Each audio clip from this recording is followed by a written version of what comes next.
Salam sejahtera bagi kita semua. Perkenalkan, nama saya Gabriela Rontolene dengan NIM 2114201053 dari kelas A2 Keperawatan semester 2 Program Studi Ilmu Keperawatan di Universitas Pembangunan Indonesia Manado.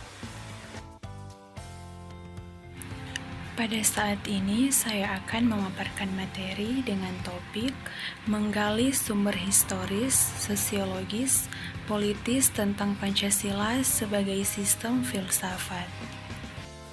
Maksud dan tujuan dari pembuatan video ini adalah untuk memenuhi tugas ujian akhir semester pada mata kuliah Pancasila dan dosen pengajar Dr.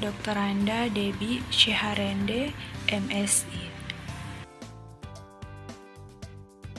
Sumber historis Pancasila sebagai sistem filsafat. Yang pertama, sila ketuhanan yang Maha Esa. Sejak zaman purbakala hingga pintu gerbang kemerdekaan negara Indonesia, masyarakat Nusantara telah melewati ribuan tahun pengaruh agama-agama lokal, yaitu sekitar 14 pengaruh agama Hindu dan Buddha, 7 abad pengaruh agama Islam, dan 4 abad pengaruh agama Kristen. Tuhan telah menyejarah dalam ruang publik Nusantara. Hal ini dapat dibuktikan dengan masih berlangsungnya sistem penyembahan dari berbagai kepercayaan dalam agama-agama yang hidup di Indonesia. Yang kedua, sila kemanusiaan yang adil dan beradab. Nilai-nilai kemanusiaan dalam masyarakat Indonesia dilahirkan dari perpaduan pengalaman bangsa Indonesia dalam menyejarah. Bangsa Indonesia sejak dahulu dikenal sebagai bangsa maritim, telah menjelajah ke berbagai penjuru Nusantara, bahkan dunia. Hasil pengembaraan itu membentuk karakter bangsa Indonesia yang kemudian oleh Soekarno disebut dengan istilah internasionalisme atau peri kemanusiaan. Ketiga, sila persatuan Indonesia. Kebangsaan Indonesia merefleksikan suatu kesatuan dalam keragaman serta kebaruan dan kesilaman. Indonesia adalah bangsa majemuk paripurna yang menakjubkan karena kemajemukan sosial, kultural, dan teritorial dapat menyatu dalam suatu komunitas politik kebangsaan Indonesia. Yang keempat, sila kerakyatan yang dipimpin oleh hikmat kebijaksanaan dalam permusyawaratan perwakilan. Dalam demokrasi, sebagai bentuk pemerintahan dari rakyat, oleh rakyat, dan untuk rakyat, memang merupakan fenomena baru di Indonesia yang muncul sebagai ikutan formasi Negara Republik Indonesia Merdeka. Sejarah menunjukkan bahwa kerajaan-kerajaan pra-Indonesia adalah kerajaan feodal yang dikuasai oleh raja-raja autokrat. Yang kelima, keadilan sosial bagi seluruh rakyat Indonesia.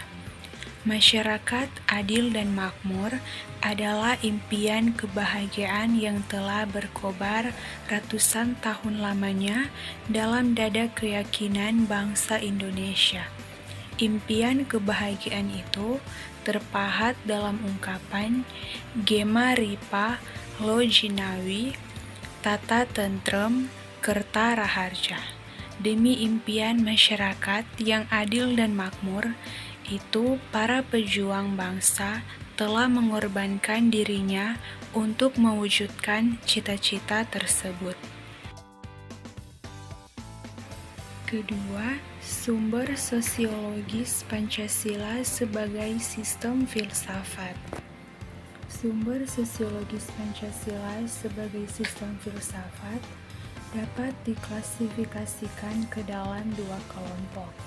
Kelompok yang pertama, masyarakat awam yang memahami Pancasila sebagai sistem filsafat yang sudah dikenal masyarakat Indonesia dalam bentuk pandangan hidup yang terdapat dalam agama, adat istiadat, dan budaya berbagai suku bangsa di Indonesia.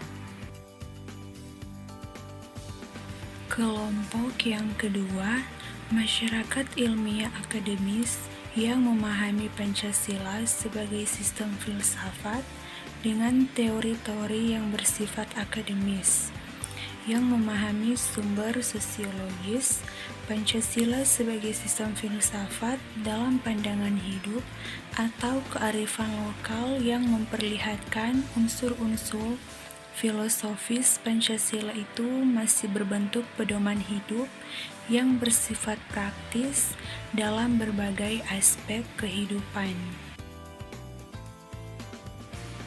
Tantangan Pancasila sebagai sistem filsafat. Beberapa bentuk tantangan terhadap Pancasila sebagai sistem filsafat muncul dalam bentuk-bentuk sebagai berikut. Pertama, kapitalisme, yaitu aliran yang meyakini bahwa kebebasan individual pemilik modal untuk mengembangkan usahanya dalam rangka meraih keuntungan sebesar-besarnya merupakan upaya untuk menyejahterakan masyarakat. Yang kedua, komunisme adalah sebuah paham yang muncul sebagai reaksi atas perkembangan kapitalisme sebagai produk masyarakat liberal. Demikianlah pembahasan mengenai materi yang sudah saya bawakan. Semoga video ini bisa bermanfaat bagi para pendengar. Lebih dan kurangnya saya ucapkan terima kasih. Halo, saat ini saya ingin mempromosikan atau mengajak teman-teman yang masih bingung ingin berkuliah di mana. Saya merekomendasikan Universitas Pembangunan Indonesia Manado. Karena di Universitas Pembangunan Indonesia Manado ada Fakultas Keperawatan dengan Profesi Nurse, ada Fakultas Hukum, ada Fakultas Teknik, dan Fakultas Sastra.